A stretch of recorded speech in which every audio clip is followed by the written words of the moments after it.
Always welcome साथियों। Digital class हमेशा आपके साथ। इंजीनियरों, अपनी प्रोडक्शन इंजीनियरिंग की सीरीज चल रही है। जो भी कंटेंट अब तक आपने पढ़ा है और आगे इस वीडियो में पढ़ने वाले हैं, सारा कंटेंट आपको पीडीएफ फॉर्मेट में अवेलेबल है। जिस तरह से मैकेनिकल इंजीनियरिंग जनरल नॉलेज की कंप्लीट सीरीज अवेलेबल है। इन नोट्सों का इस्तेमाल आप SSC, RRB, state, JEE, GATE, BTech, AMI के एग्जामिनेशन के लिए कर सकते हैं। इससे पिछली वीडियो में साथियों हमने हाइड्रोस्टैटिक एक्सट्रूजन के बारे में जाना था। जो स्पेशल गेस्ट है फॉर्मिंग इंडस्ट्री का, उसके बारे में डिटेल में जानकारी ली थी। अब आते हैं साथियों वायर ड्राइंग की तरफ। आपने तार देखे हैं घरों में, बिजली चलाने वाले किस प्रकार से बनाए जाते होंगे, आपने ज़रूर सोचा होगा इस विषय में, कहीं ना कहीं पढ़ा भी होगा। आज और डिटेल में जान लेते हैं किस प्रकार से तार हैं जो सारी दुनिया को रोशन कर रहे हैं, दुनिया चला रहे हैं, इलेक्ट्रिसिटी फ्लो करा रहे हैं।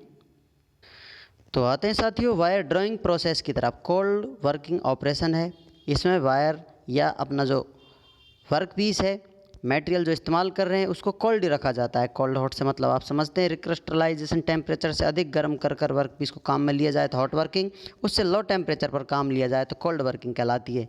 ये डाई है।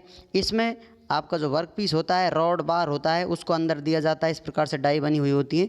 इसके अंदर इसका जो क्रॉस सेक्शन एरिया रिडक्शन होता चला जाएगा और बाहर जितनी फाइनल आपको थिकनेस चाहिए, क्रॉस सेक्शन एरिया चाहिए, उतना बाहर निकल कर आ जाएगा। इसको आप इधर की तरफ खींचते रहते हैं बाहर की तरफ, इसलिए इसको वायर ड्राइंग प्रोसेस कहा जाता है। अब तक क्या कर रहे थे आप, वर्क पीस को धकेल रहे थे, पुश कर रहे थे, लेकिन यहाँ आप उसको खींच रहे हैं। यहाँ आप ठीक वायर लेंगे, वार हो सकता है, रॉड हो सकती है, इस प्रकार का कोई मटेरियल हो सकता है। अब ये डाई आपको इस प्रकार से नज़र आ रही है। सामने से आप देखेंगे इस प्रकार से गोल होगी, इधर की तरफ से आप देखेंगे 3D में सिर्फ ये कटा हुआ है, साइड से आप देख रहे हैं, यही से आप फ्रंट बोले तो आपको इस प्रकार से नज़र आ रही है। लेकिन ये एक्चुअली सामने से देखेंगे इधर की साइड से तो इस प्रकार नज़र आएगी और ये इसका क्रॉस सेक्शन रिडक्शन होता हुआ आएगा। लेकिन यहाँ पर हमने इसका ये दूसरा व्यू ना बनाकर इसका ड्रॉ ब्लॉक बना दिया है जो वायर को खींचता है। यहाँ पर इस प्रकार से इसमें वायर कनेक्ट कर दिया जाएगा। इसको घुमाया जाएगा तो ये वायर लगातार खिंचता रहेगा। इसमें टेंशन क्रिएट किया जाएगा, वायर में खिंचता रहेगा और इसको इस पर लपेट लिया जाएगा। अब आप ये देख रहे हैं वायर या रॉड है, थिक वायर है। इस प्रकार से ऐसा नहीं होगा जो इसमें एंट्री ले सके। कुछ तो इसकी थिकनेस होगी, क्रॉस सेक्शन एरिया हाई होगा। इसको पहले कम किया जाता है पीट पीट कर, इस प्रकार से ये होगा।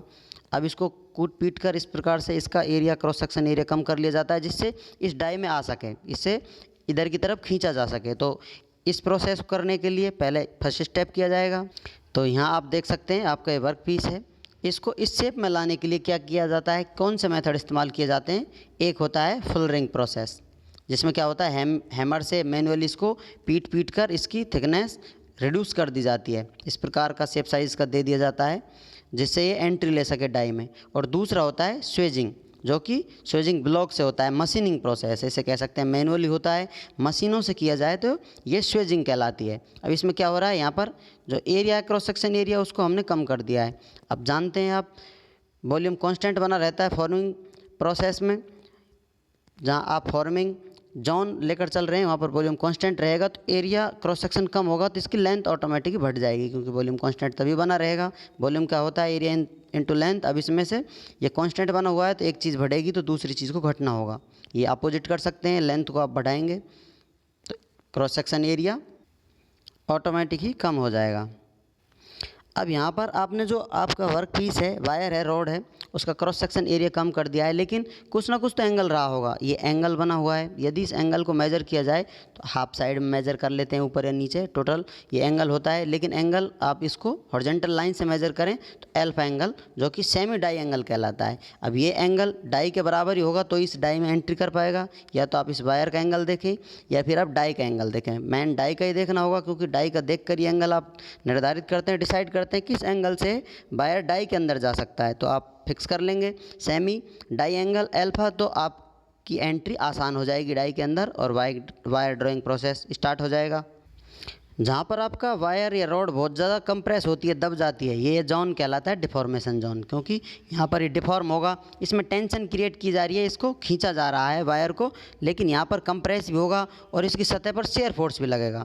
अब अलग अलग आप टोटल डाई में देखें, यहाँ पर जो ऑपरेशन चल रहा है, प्रोसेस चल रहा है, उसमें टेंशन फोर्स आपको नज़र आएगा। लेकिन डिफॉर्मेशन जोन की बात की जाए तो यहाँ पर आपको ये सभी शेयर, कंप्रेशन और टेंशन तीनों के तीनों स्ट्रेस या फोर्स दिखाई देंगे। इस प्रकार से इस पर वर्क कर रहे होंगे, क्योंकि यहाँ पर इसको खींचने से पुल करने से ये सारा की सारा प्रोसेस कंप्रेशन भी आ रहा है, शियर भी आ रहा है, तो ओवरऑल देखा जाए तो टेंशन क्रिएट हो रहा है। लेकिन डिफॉर्मेशन जोन की बात की जाए तो यहाँ पर ये वायर रॉड है, ये सब कुछ फील कर रही होगी, कंप्रेशन भी, शियर भी और टेंशन भी फील कर रही होगी।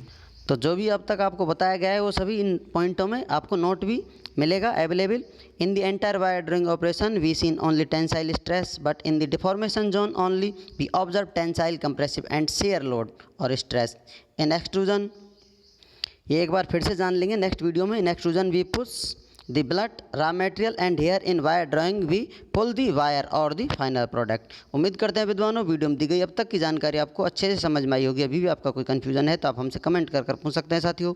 आप चाहें तो कांटेक्ट कर सकते हैं, कांटेक्ट लिंक आपको वीडियो डिस्क्रिप्शन में अवेलेबल रहेगा। जब जी चाहें किसी भी क्वेश्चन क्वेरी के लिए आप कॉन्टैक्ट कर सकते हैं, कमेंट कर अपना फीडबैक दे सकते हैं। वीडियो को अंत तक देखने के लिए, चैनल को सपोर्ट करने के लिए आपका बहुत बहुत धन्यवाद। मिलते हैं नेक्स्ट वीडियो में, तब तक पढ़ते रहिए, व्यस्त रहिए, मस्त रहिए। जय हिंद, वंदे मातरम।